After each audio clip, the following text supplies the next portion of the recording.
نحمده ونصلي على رسوله الكريم। আল্লাহ সুবহানাহু ওয়া তাআলা আমাদের দিনের কথা বলা এবং শোনার জন্য তৌফিক দান করেছেন, শুকরিয়া শরীফ বলি আলহামদুলিল্লাহ। ভাই দেখুন, একটা জিনিস আমরা উযু করি আর আমাদের অনেকের ধারণা যে বেশি কথা বললে উযু ভেঙে যায়, হাঁটুর উপরে কাপড় উঠে গেলে উযু ভেঙে যায়, আর কি বিড়ি টিড়ি পান বিড়ি খেলেও উযু ভেঙে যায়। কিন্তু না, এগুলো ভুল ধারণা।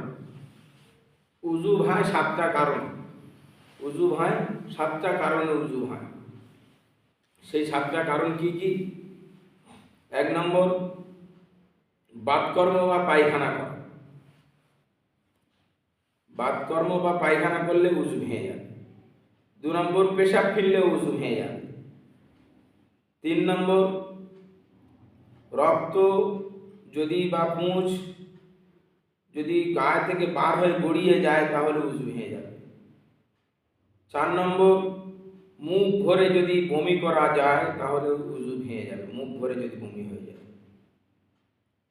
5 নম্বর, টেক লাগিয়ে ঘুমালে বা শুয়ে পড়ে ঘুমা চাই বসে যদি টেক লাগিয়ে হেলান দিয়ে ঘুমায় তাহলে উযু ভেঙে যাবে। 6 নম্বর, অজ্ঞান হয়ে গেলে বা পাগল হয়ে গেলে উযু ভেঙে যাবে।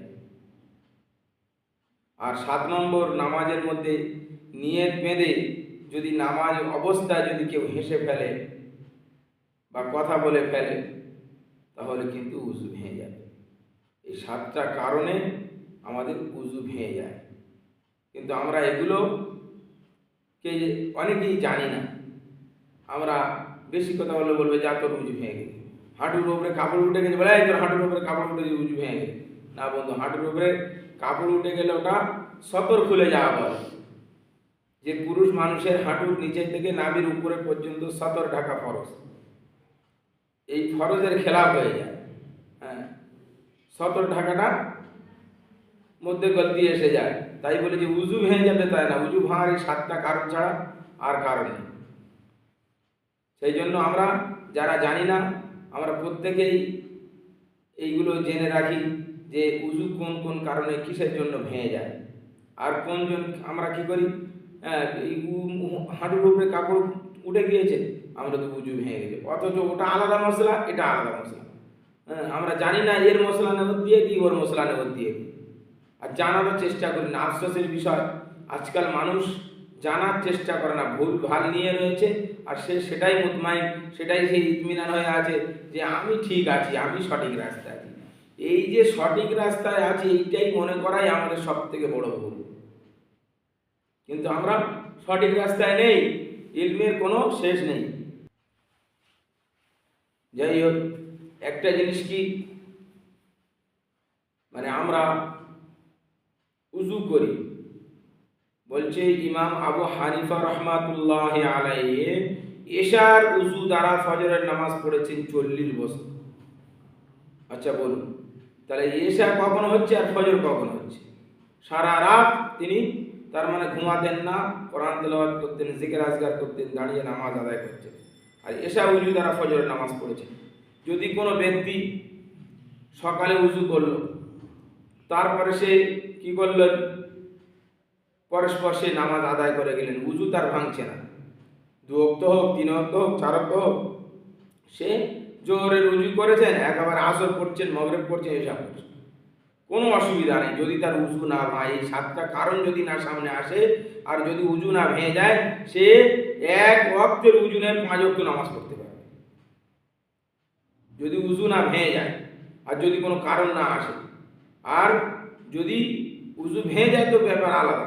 আমরা অনেকেই বলি ওই হেসেছিস উযু ভেঙে গেছে, ওই গাল দিচ্ছিস উযু ভেঙে গেছে, এইরকম বলি, ওই ভাষা খারাপ করেছিস উযু ভেঙে গেছে, আর কি ওই 1 ওয়াক্ত নামাজ হয়ে গেছে উযু ভেঙে গেছে। তবে প্রত্যেক ওয়াক্তের নামাজ, প্রত্যেক ওয়াক্তের উযু করা উত্তম বলা হয়েছে। কিন্তু তাই বলে এটা নয় যে 1 ওয়াক্তের উযু আর 1 ওয়াক্তে পড়তে পারবে না, এরকম কোনো মশলা নেই। 1 ওয়াক্তের উযু নে 2 ওয়াক্ত, 3 ওয়াক্ত, 4 ওয়াক্ত, 5 ওয়াক্ত পড়তে পারে যদি উযু তার থাকে, যদি না উযু না ভাঙায় থাকে। কিন্তু উত্তম হলো যে প্রত্যেক নামাজের আগে টাটকা উজু করে নেওয়া। কেননা আমরা অনেক কথার দ্বারা বেহুদা কথা বলি, অনেক কিছু করি, নেশা করি, যার জন্য উজু কমজোর হয়ে যায়। সেই জন্য আমাদের প্রত্যেক ওয়াক্ত উজু করে নেওয়া উত্তম। কিন্তু তাই বলে যে নামাজ হবে না, নামাজ তো উজু ছাড়া নামাজ হয় না। কিন্তু যদি তার উজু থাকে আর আমরা যদি ফতোয়া দিই যে নামাজ হবে না, এটা ভাই ভুল ফতোয়া।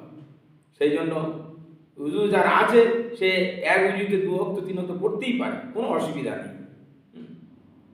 সেই জন্য আমরা না জেনে যেন ভুল ফতোয়া না দিই। সব থেকে বেশি প্রবণতা এটাই হয়ে গিয়েছে যে আমরা জানি না, বা কোনো আলেম ওলামার কাছে ও জানতেও ইচ্ছুক না, জানতে হয় না। কেন আমরা নিজেরাই জাননেওয়ালা হয়ে গেছি, নিজেরাই মুফতি সাহেব হয়ে গেছি, নিজেরাই ফতোয়া দিয়েও চলেছি।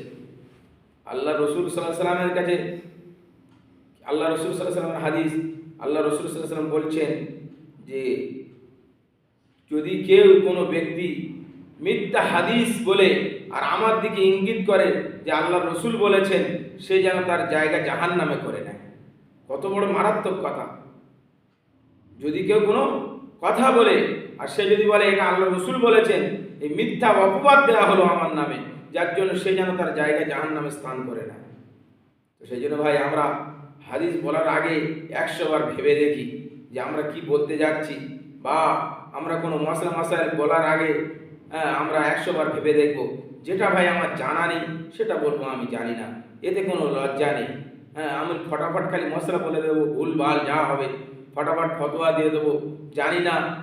অল্প বিদ্যা ভয়ঙ্করী কথায় বলে, অল্প আমার যতটা